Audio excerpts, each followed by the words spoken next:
सीधा सौदा के फ्राइडे एडिशन में आप सबका स्वागत है। एक दिन की छुट्टी के बाद तो वैसे ही खास तौर पे स्वागत, और आप सबको अप फ्रंट हमारी पूरी सीएनबी से आवाज टीम, सीएनबी से आवाज परिवार की तरफ से अक्षय तृतीया की ढेरों शुभकामनाएं और ईद मुबारक।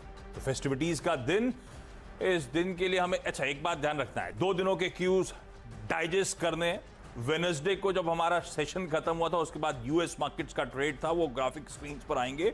तगड़ा प्रेशर अमेरिकन मार्केट्स में था, ऑलमोस्ट 2% 2 से 2.25% तक का अक्रॉस बेंचमार्क। स्पेन वो इन्फ्लेशन के आंकड़े जरूरत से ज्यादा उछाल दिखाते हुए उससे नर्वसनेस क्रीप इन हुई। यह है कल का सेशन। तो 3 दिन दरअसल कमजोरी और खासतौर पर वेडनेसडे के दबाव के बाद कल हमने यूएस मार्केट्स में एक अच्छा बाउंस बैक आता हुआ देखा।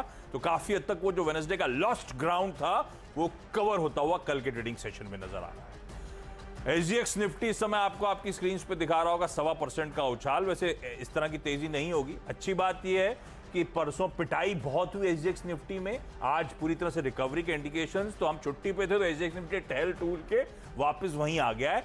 हम इंडिकेशंस दे रहे हैं कि एकदम एक फ्लैट ओपनिंग आज फ्राइडे के ट्रेडिंग सेशन में देखने को मिलेगी। अच्छा हुआ कल छुट्टी थी, नहीं तो काफी स्क्रीन पे पेन नजर आता।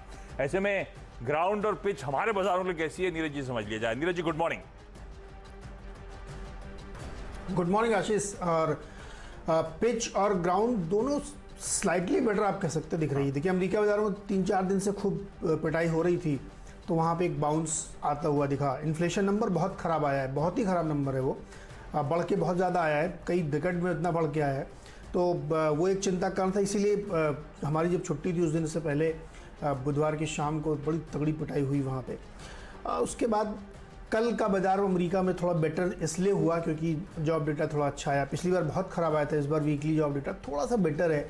तो एक्चुअली बहुत दिन से जब गिरावट आ रही थी लगातार, तो उसमें थोड़ा सा एक उछाल आया है। टेक्निकल कारण है उसका, कोई फंडामेंटल चेंज नहीं हुआ है। तो उसकी वजह से अमेरिकी बाज़ारों में कल एक अच्छी तेज़ी देखने को मिली। लेकिन मैं फिर बताऊँ कि ऊपरी लेवल से डाउ जोन्स नैस्डैक में पिटाई हुई है, यानी ऊपर जितना वो था अगर उसको सस्टेन करता तो इससे भी ज़्यादा ऊपर जाता हो, लेकिन वहाँ ऊपर लोगों ने प्रॉफिट बुक किया है तो वो थोड़ा नीचे आया। तो यानी वैल्यू स्टॉक्स और ग्रोथ स्टॉक्स के बीच में लोग डिसाइड कर रहे हैं, वैल्यू की तरफ जा रहे हैं। तो वो एक वहाँ पे चर्निंग चल रही है। दूसरा जो इम्पॉर्टेंट चीज़ है, क्रूड, उसमें 3% गिरावट आई। ये भारत के लिए बहुत अच्छा है, पिच है, क्योंकि यहाँ पे अच्छा इन द सेंस कि प्राइस गिर रहे हैं। हालांकि यहाँ पे डिमांड कम हुई, इसका असर है वहाँ पे, और जो पाइपलाइन ख़राब थी अमेरिका में वो ठीक हो गई है। लेकिन इस पूरी पिक्चर में एक जो भी कंसर्न वाला इशू है ना, वो जो इजराइल वाला है, उसको ध्यान रखना चाहिए, क्योंकि वो बहुत एस्केलेट हो गया है। 1100 रॉकेट तो गजा से चली हैं, उसके बाद उसके रिटेलिएशन में एयरफोर्स की तरफ से खुद चली हैं। बेंजामिन नेतन्याहू कह रहे हैं कि अभी तो ये ट्रेलर है, पिक्चर अभी बाकी है।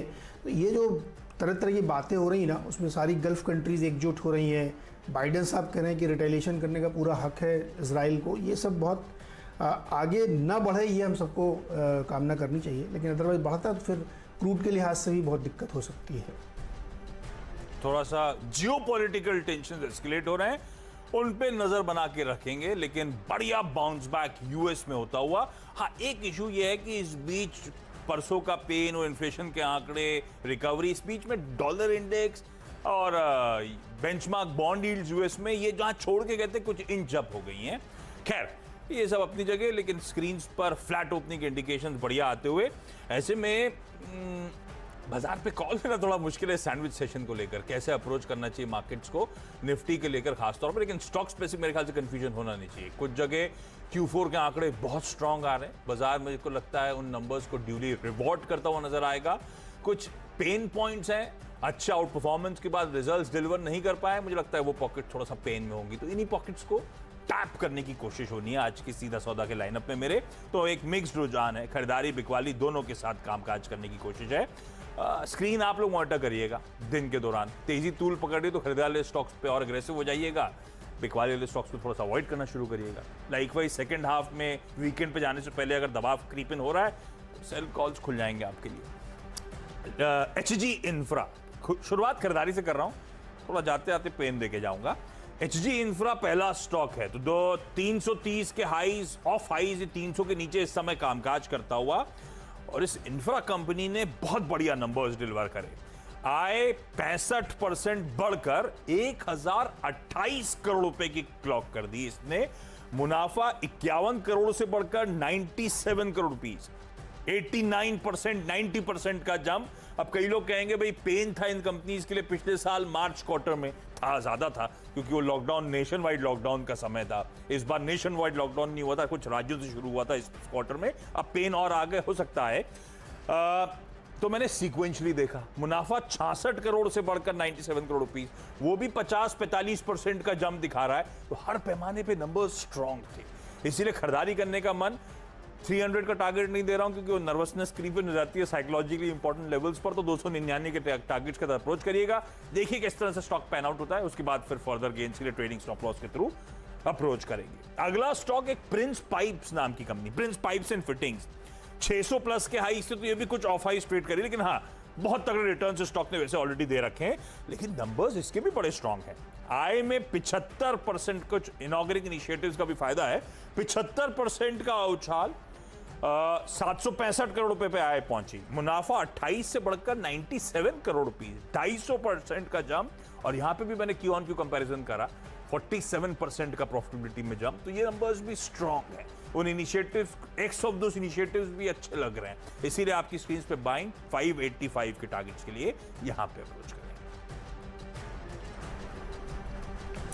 चलिए, खरीदारी पे ही पूरा फोकस आप मेरी टीम पे भी रखिएगा और Q4 के नतीजों के आधार पे इसको चुना है। पहला स्टॉक यहाँ पे हमने रखा है पॉलीकैब। इसके Q4 के नतीजे काफ़ी बेहतर यहाँ पे आते दिख रहे हुए हैं। अगर आप नंबर्स पर नज़र डालें तो जो रेवेन्यूज़ है उसमें 8% की ग्रोथ देखने को मिली है और वो 3064 करोड़ के आसपास आई है। और प्रॉफिट में 7-8% की ग्रोथ देखने को मिली, 281 करोड़ की आई। कमेंट्री कहती है कि आगे ग्रोथ जारी रहेगी क्योंकि देश भर में जो इनके गुड्स की डिमांड है उसमें बहुत ज़्यादा टैपिंग डाउन आई नहीं है।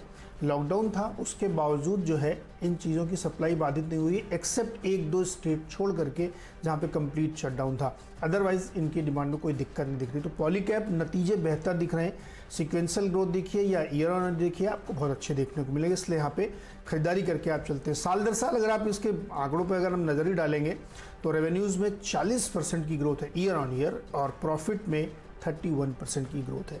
दूसरा स्टॉक ओरिएंट बेल है, जो टाइल्स बनाते हैं, रूफिंग सिस्टम बनाते हैं, प्लम्बिंग का सामान बनाते हैं। इसके भी नतीजे बेहतर दिख रहे हैं। इसमें भी अगर आप देखेंगे तो क्वार्टर ऑन क्वार्टर 41% की ग्रोथ दिखी है रेवेन्यूज़ में और प्रॉफिट 60% बढ़ के आए हैं। रूफिंग का जो पूरा काम है उसमें जो डिमांड देखने को मिल रही वो बहुत अच्छी है और टाइल वाली भी डिमांड काफ़ी बेहतर यहाँ पे देखने को मिल रही है। तो मुझे लगता है इन दोनों स्टॉक्स में खरीदारी करके चलना चाहिए, पॉलीकैब और ओरिएंट बेल।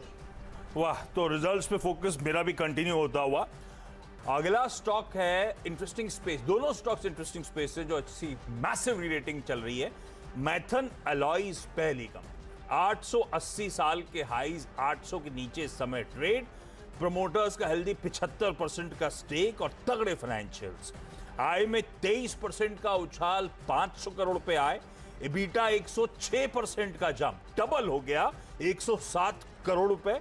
और इसीलिए मुनाफा 85 करोड़ रुपीस का इस कंपनी ने क्लॉक कर दिया है। पूरी बास्केट है फेरो अलॉय प्रोडक्ट्स की इस कंपनी के पास और इस कंपनी के अपडेट्स में स्पेसिफिकली मेंशन्ड है, इस दिक्कत के बीच में, वेव 2 के बीच में मैन्युफैक्चरिंग ऑपरेशंस बिल्कुल स्मूथली रन कर रहे हैं, कोई दिक्कत नहीं है। तो इस कंपनी को डाल पे रखेंगे। JSW इस्पात स्पेशल प्रोडक्ट्स जो एक्वायर्ड कंपनी, प्रमोटर्स 74% स्टेक रखते हैं। आय 135% का जंप, 630 करोड़ से बढ़कर 1485 करोड़ रुपीस इस कंपनी ने क्लॉक करी। 105 करोड़ का घाटा था पिछले साल Q4 में, उसके सामने 92 करोड़ रुपीस का प्रॉफिट क्लॉक करा। लास्ट क्वार्टर, जहां भी ऐसा आंकड़े नजर आ रहे हैं, मैं लास्ट क्वार्टर चेक कर रहा हूं, मुनाफा 29 करोड़ रुपीस का था, तो वहां से भी ट्रिपल होता हुआ ऑलमोस्ट 29 से बढ़कर 92 करोड़ रुपीस। अच्छे नंबर्स, इसीलिए इसको मेंशन कर रहा हूं। दोनों कंपनीज के नंबर्स बहुत स्ट्रांग। और पांचवी कंपनी है बोरोसिल रिन्यूएबल्स। ये खैर इस लॉकडाउन के बीच में वेव 2 ने बड़ी फोकस में आई, इसने बड़े एम्प्लॉय फ्रेंडली जो ऑफर्स दिए इस कोविड पेन से जूझने के लिए अपने एम्प्लॉयज के लिए, उसके लिए तो सराहना करी सबने इसकी। स्टेलर नंबर्स, आय 105 करोड़ रुपए बढ़ी, इबिटा 406% का जंप, 21% का मार्जिन बढ़कर 53-54% पहुंचता हुआ। मुनाफा 4 करोड़ से बढ़कर 66 करोड़ रुपए क्लॉक कर रहा है। कैलकुलेट कर देता तो 17 गुना मुनाफे में जंप था, क्योंकि सोलर ग्रासेस की डिमांड बहुत स्पाइक हुई है पिछले साल से इस साल के बीच में। उसका सीधा सीधा फायदा रेवेन्यूज पे मिला है, और सोलर ग्रास स्पेस में ये कंपनी नियर मोनोपोली है, तो पूरा फायदा इस कंपनी ने भुनाया। वो नंबर्स बखूबी नजर आ रहा है, और अब तो फर्दर केपेक्स करने की तैयारी कर रहे हैं इस डिमांड को कैटर करने के लिए FY22 में। हाँ, इन सब के बीच में उस केपेक्स एडिशनल जो होना है, फंड रेजिंग करेगी, राइट इशू के जरिए एक फंड रेजिंग की तैयारी हो रही है, वो एक ओवरहैंग बनेगा आगे। लेकिन इस समय बहुत स्ट्रांग नंबर्स, बहुत strong industry tailwinds Borosil renewables को डाप रखेंगे। 270 के लेवल्स के लिए यहां पे अप्रोच है। चलिए, मेरा तीसरा स्टॉक है इंडिया एनर्जी एक्सचेंज IEX, और इसके भी नंबर्स आए हैं, इसलिए इसको भी चुना है। चौथी तिमाही में इन्होंने 100 करोड़ की आमदनी दिखाई है, जिसमें करीब 26% की ग्रोथ आपको देखने को मिलेगी साल दर साल, और मुनाफा इनका करीब 61.5 करोड़ आया है, जिसमें करीब 35% की ग्रोथ देखने को मिल रही है। तो नंबर बेहतर दिख रहे हैं यहाँ पे, और वैसे भी ये स्टॉक जिस सेगमेंट में काम कर रहा है वहाँ पे इन्हीं के साथ जो गैस का एक्सचेंज बन रहा है वो भी इनके रडार में है। तो मैं लगता है कि आगे जाते हुए उसमें तेज़ी बनेगी, क्योंकि गैस की प्राइसेस में बड़ा इंप्रूवमेंट देखने को मिल रहा है, तो इसलिए वहाँ पे ट्रेडिंग वॉल्यूम काफ़ी जनरेट हो रहा है, तो इसमें खरीदारी करके चल सकते हैं। अगला स्टॉक है NXT डिजिटल, नेक्स्ट डिजिटल कह सकते हैं, NXT डिजिटल। इसने भी कंपनी ने अपने जो रिजल्ट्स पेश किए हैं उसमें जो मार्च क्वार्टर था उसमें 277 करोड़ रुपए का इनका जो रेवेन्यू बढ़ा, उसमें अच्छी खासी तेज़ी देखने को मिली, और इसके प्रॉफिट्स में भी 167% की ग्रोथ देखने को मिली है। नंबर काफ़ी बेहतर दिख रहे हैं, और इसके साथ ही कंपनी ने 300 रुपये प्रति शेयर पे राइट्स इशू का ऐलान किया है। यानी आपके पास अगर 5 शेयर हैं तो आपको 2 राइट्स का ऑप्शन मिलेगा, और प्राइस इसका रखा गया 300, और इस समय प्राइस चल रहा है 517 रुपये। तो अच्छे नतीजे राइट्स इशू की खबरों में चलते, मुझे लगता है तेज़ी बनेगी। 550 का टारगेट इसमें रख सकते हैं। 5वां स्टॉक हमारा है अम्बालाल साराभाई, जो हमने आपको बुधवार को बताया था। 20% का सर्किट लगा था, क्योंकि जो म्यूकरमाइकोसिस की दवा बनाने का API है वो बनाने वाली एकमात्र कंपनी है ये, तो इसलिए उसका बेनिफिट इनको नेचुरली मिलेगा, क्योंकि लगातार दाम भी उसके बढ़ रहे हैं। आज आप खबर देखेंगे कि फार्मा कंपनियां सरकार के पास गई कि API की कीमतें बहुत ज़्यादा बढ़ रही हैं, और उनको प्राइस हाइक का मौका दिया जाए, या प्राइस हाइक करने को उनको इजाज़त दी जाए। लेकिन चूंकि ये डोमेस्टिकली प्रोड्यूसर हैं और सबसे बड़े प्रोड्यूसर और एकमात्र प्रोड्यूसर हैं, तो इसलिए इनको काफ़ी फ़ायदा इससे हो रहा है। तो मुझे लगता है कि अभी एक ही सर्किट लगा है, और भी लग सकते हैं, या और भी इसमें तेज़ी देखने को मिल सकती है। तो अम्बालाल साराभाई आज फिर से 40 रुपए के लक्ष्य के साथ। डिपेंडेबल की बारी आशीष। अंबालाल साराभाई से ना, पता नहीं, हमेशा जब भी नाम आता है ना, साराभाई वर्सेस साराभाई, वो हमेशा याद आता है। गजब की सीरीज थी। लेकिन हाँ, ये कंपनी के लिए बहुत अच्छे स्वीट स्पॉट पे दिक्कतें हैं, लेकिन फार्मास्यूटिकल खैर बनी इंडस्ट्री इस समय के लिए, तो इन सब कंपनीज को फायदा होगा। अच्छा, अब कुछ सेल कॉल्स हैं, तो मैंने स्पेसिफिकली शुरुआत में मेंशन कर दिया था, अगर स्ट्रीम पे स्ट्रेंथ नजर आती है तो अवॉइड करेंगे। जहां वीकनेस होगी, मुझे लगता है ये स्टॉक्स इवेंचुअल अगर वीकनेस क्रीप इन होती है तो ये शायद प्रॉफिट टेकिंग की गिरफ्त में आएंगे। और इस सेल वाली कंपनी, पता नहीं, बोलने में मजा नहीं आता, क्योंकि ये कंपनी हमेशा बहुत पसंद आती है फंडामेंटली। पहली कंपनी है पिडिलाइट इंडस्ट्रीज, बेहतरीन कंपनी, आप सब जानते हैं इसके बारे में। तो फिर इसमें बिकवाली करने का कॉल क्यों? पिडिलाइट स्पेसिफिकली बिकवाली का कॉल इसीलिए क्योंकि इंडिया इंक का परफॉर्मेंस इस Q4 में बहुत स्ट्रांग रहा, रेवेन्यूज में अच्छा ट्रैक्शन गार्नर करा। पर कई सारी इंडिया इंक की कंपनीज के साथ एक दिक्कत हो गई है, जो राइजिंग रॉ मटेरियल कॉस्ट्स हैं वो पास ऑन नहीं हो पा रहे। पास ऑन हो रहे हैं तो लैग के साथ हो रहे हैं, कुछ हद तक हो पा रहे हैं, कुछ डेंट लेना पड़ रहा है, क्योंकि मैक्रो एनवायरनमेंट भी कंड्यूसिव नहीं है उस तरह से पास ऑन करने के लिए। तो पिडिलाइट के साथ दिक्कत ये हो गई कि रेवेन्यूज तो अच्छी बीट थी, रेवेन्यूज में 44-45% का उछाल, बल्कि जो बाजार एक्सपेक्ट करता उससे कुछ बेहतर ही ट्रैक्शन आया। पर मार्जिन्स देखिए, ग्रॉस मार्जिन साल दर साल 460 बेसिस पॉइंट गिरे, even Q on Q 400 basis point, 4% का कट। आप लोग EBITDA मार्जिन्स देखते हैं, क्यू ऑन क्यू वो 750 बेसिस पॉइंट, 7.5% गिरते हुए नजर आए। इस तरह का डेंट इन कंपनीज को लेना पड़ रहा है। पिडिलाइट की चार्ट में बहुत स्ट्रेंथ है, रिविजिट करने की कोशिश कर रहा है अपने हाईज को, उसके अगेंस्ट में आके खड़ा हुआ हूं मैं कि शायद नंबर्स के चलते वीकनेस क्रीप इन होनी चाहिए, होपफुली शायद प्रॉफिट टेकिंग आए। थोड़ा सा वॉच आउट करेंगे, स्ट्रिक्ट स्टॉप लॉस बेहतरीन पेडिग्री कंपनीज के साथ हमेशा लगाना बहुत जरूरी। 1824 के लेवल से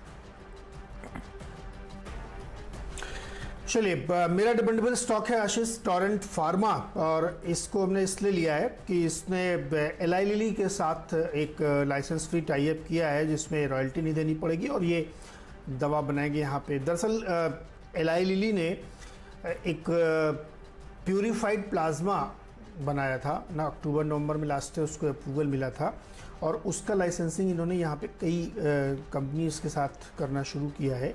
इससे पहले भी एक आध कंपनी के साथ किया है, लेकिन ये जो है टोरेंट फार्मा के साथ जो टाई अप किया है इससे इनको काफ़ी गेन हो सकता है और कई और दवाओं के लिए किया। तो मुझे लगता है ये टोरेंट फार्मा आज रडार पर रखिएगा, क्योंकि फार्मा कंपनी वैसे ही बड़े फ्लेवर में है और इस तरह की रोज़ कोई ना कोई खबर आती रहती है, किसी के साथ टाई अप, कोई नई चीज़। तो टोरेंट फार्मा की खरीदारी की सलाह होगी। 2800 रुपये का टारगेट होगा, 2710 का स्टॉप लॉस। और इसी के साथ अब एक छोटा सा ब्रेक, और ब्रेक से लौट के आएंगे तो आपको बताएंगे फ्री हिट और पिंच हिटर्स। स्वागत है एक बार फिर से आपका सीधा सौदा में। और अब जो दो स्टॉक मिड सेगमेंट में होते हैं, फ्री हिट और पिंच हिटर, उसमें किर्लोस्कर ऑयल इंजन को लिया है। नतीजों के आधार पर इसको चुना है। अच्छे खासे नंबर है, बेटर दिख रहे हैं यहाँ पे। 32% की ग्रोथ रेवेन्यूज़ में देखने को मिली है, 1093 करोड़, और मुनाफा 78 करोड़ आया है जिसमें 46% की ग्रोथ देखने को मिली है। और ये इंटरेस्टिंग नंबर इसलिए लग रहे हैं क्योंकि जिस सेगमेंट में है अगर आप डिटेलिंग पढ़ें तो उसमें ग्रोथ का कोई इशू खड़ा होता हुआ नहीं दिख रहा है। तो मुझे लगता है नंबरों के आधार पे इसमें खरीदारी की जा सकती है। और वर्धमान स्पेशल स्टील्स, ये है पिंच हिटर, इसके भी रिजल्ट्स बहुत ही बढ़िया दिख रहे हैं। 62% की ग्रोथ रेवेन्यूज़ में है और 640% की ग्रोथ, 6 टाइम इनका हुआ है। 3.5 करोड़ से बढ़ के 26 करोड़ का प्रॉफिट हो गया है। 207 से बढ़ के 336 करोड़ का रेवेन्यू है। तो इसमें भी खरीदारी करके चल सकते हैं। वर्धमान स्पेशल स्टील में 220 का टारगेट होगा। ढूंढूं की छोटी छोटी कंपनी गजब के नंबर्स वाली लेकर आए नीरज जी, इन सब स्टॉक्स को आप रखिएगा। अच्छा, अगले दो स्टॉक्स में वो एक तो बंधन बैंक, हम सब ने नोटिस करा है कैसा वीकनेस उस स्टॉक में परसिस्ट कर रही है। साल के आई से लगातार दबाव बनता हुआ, और इस स्टॉक को लेकर बहुत सिग्निफिकेंट कंसर्न्स हैं स्ट्रीट में, इसकी एसेट क्वालिटी को लेकर। जिस रीजन में खासतौर पे ऑपरेट करता है वहां पे पॉलिटिकल प्रेशर्स, इसके उन पैसे को वापस ला पाने पे दिक्कतें, वो सब चैलेंजेस अब स्ट्रीट में बड़े पोटेंट हैं। और खासतौर पे Q4 के नंबर्स के बाद वो डर बढ़ रहा है। इसलिए बंधन बैंक मुझे लगता है इसमें शायद बिकवाली करने के मौके, और इनफैक्ट कोई भी बाउंस आ रहा है तो और अच्छे मौके होंगे रिस्क रिवॉर्ड के लिहाज से, मार्जिन ऑफ सेफ्टी के लिहाज से। बंधन बैंक लेकिन बेचने का ही मन है, इसीलिए वीकनेस मुझे लगता है स्टॉक में कंटिन्यू होगी। अगला स्टॉक एक ऐसे स्पेस से जो बड़ी पावरफुल स्पेस हो गई है, वो है पावर कंपनी टाटा पावर। अब ये पूरा का पूरा स्पेस बहुत serious rerating, commodities, energy, power, ये सब बहुत सीरियस रीरेटिंग से गुजर रहे हैं। पर टाटा पावर के अच्छे मोमेंटम के बाद, जैसे पिडलाइट के लिए भी दिक्कत वाली बात थी कि इश्यूज थे नंबर्स पे, इसीलिए मैंने कहा बिकवाली करेंगे। लाइकवाइज टाटा पावर में रेवेन्यू स्ट्रीट को अच्छे लगेंगे, 50-55% का जम था। पर ध्यान रखिए, उड़ीसा का जो बिजनेस एक्वायर करा था डिस्ट्रीब्यूशन का, उसका इंपैक्ट भी इंक्लूड करिए। और चैलेंजेस मैं हमेशा कह रहा हूं इस क्वार्टर में आ रहे हैं इंडिया इंक के साथ, इनकी ऑपरेशनल परफॉर्मेंसेस। इबिटा मार्जिन्स 24% के घटकर 14% पे पहुंचे हैं। स्ट्रीट एक्सपेक्टेशंस थी गिरेंगे, अरे भाई 100-150 बेसिस पॉइंट्स गिरेंगे, 21-22% पे रहेंगे, गिर के 14% पे आ जाना बहुत मीनिंगफुल नॉक है। क्यों हो रहा है? Cost of power, cost of material consume पूरी तरह से मार्जिन पे वे कर रहे हैं। अच्छे मोमेंटम के बाद मुझे लगता है कुछ मोमेंटम फिजल आउट होगा इन नंबर्स के चलते, इसलिए स्टॉक को मेंशन कर रहा हूं। क्विकली छोटा सा ब्रेक, ब्रेक के उस पार बचे हुए जो दो स्टॉक्स हैं उनकी बातचीत। स्वागत है एक बार फिर से आपका सीधा सौदा में। और अब बारी है आखिरी के दो स्टॉक्स की, और आखिरी के दो स्टॉक्स में दो दिग्गज हैं। एक एशियन पेंट है, रिजल्ट्स आए थे इसके, उसके बाद इसमें नतीजे तो जो हैं मुझे तो ठीक लग रहे हैं। दूसरा, इसमें जो रिपोर्ट्स आज सुबह आई ना, वो मुझे ज़्यादा इंकरेजिंग लग रही है। तमाम रिपोर्ट्स इसमें 3,3150 तक के टारगेट दे रही, चाहे आप मॉर्गन स्टैनली के देखें या किसी के भी देखें।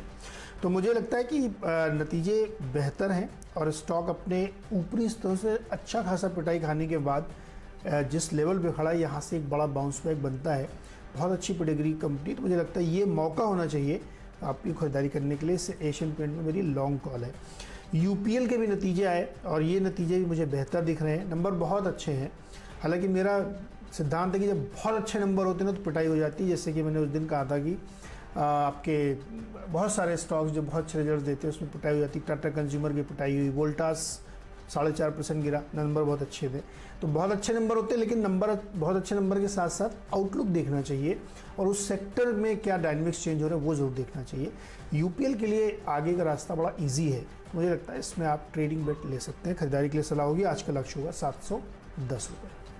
ओके, पिरामिड एंटरप्राइजेज, लेकिन एक सेल कॉल। इनिशियल वीकनेस के बाद बहुत टाइट रेंज में ये स्टॉक कंसोलिडेट हो रहा है, नंबर्स पर रिएक्शन शायद देखने को मिले। अच्छा, pharmaceutical part of the business तो अच्छा कर रहा है, जो कंसर्न्स हैं वो इसके फाइनेंशियल बिजनेस को लेकर हैं, और ये back to back second quarter है जब बहुत कमजोर परफॉर्मेंस, वीक रेवेन्यूज हैं, एयूएम्स गिर रहे हैं, एसेट क्वालिटी डिटोरिएट हो रही है।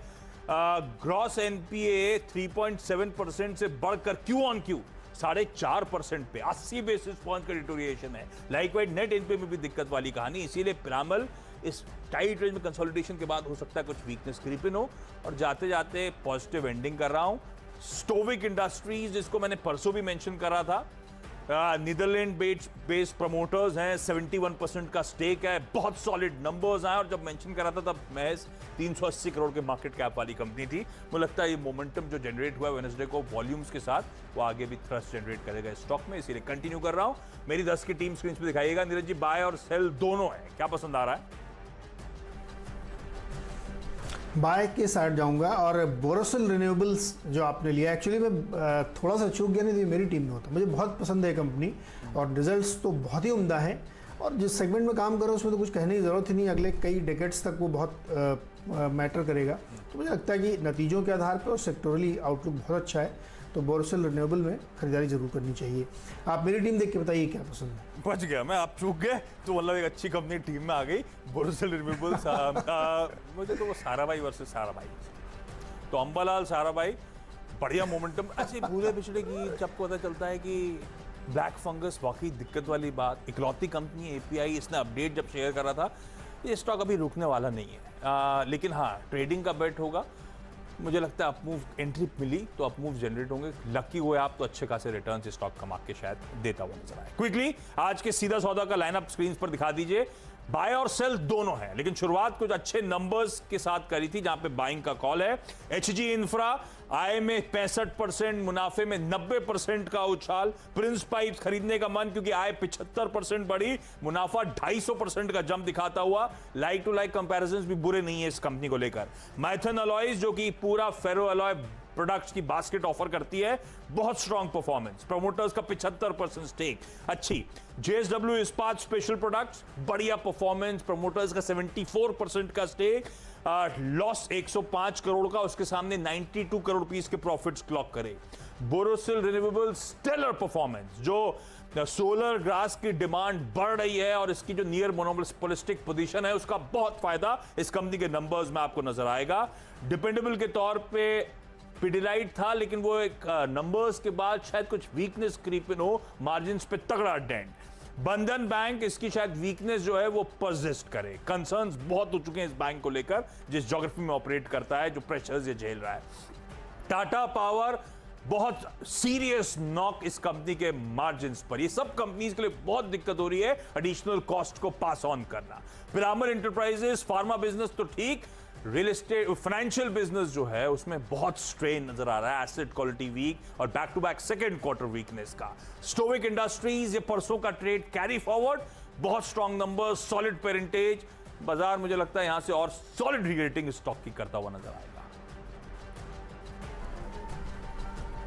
चलिए, मेरी टीम में क्विकली नजर डालिए, और यहाँ पे भी नतीजों की भरमार है, और उसी के आधार पर टीम में बहुत सारे स्टॉक्स आपको देखने को मिलेंगे। Polycab, oriental, IEX, NXT digital, ये सब बहुत शानदार नतीजे इन्होंने पेश किए, इसलिए खरीदारी की सलाह है। एनएक्सटी डिजिटल में 300 रुपये पे राइट्स इशू भी आ रहा है।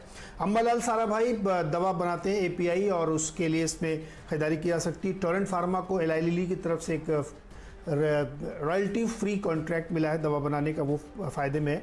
किर्लोस्कर वर्धमान स्पेशल स्टील, और इसके साथ ही जो पावर प्ले के स्टॉक एशियन पेंट और यूपीएल होगा वो, उसमें बहुत अच्छे नतीजे आए।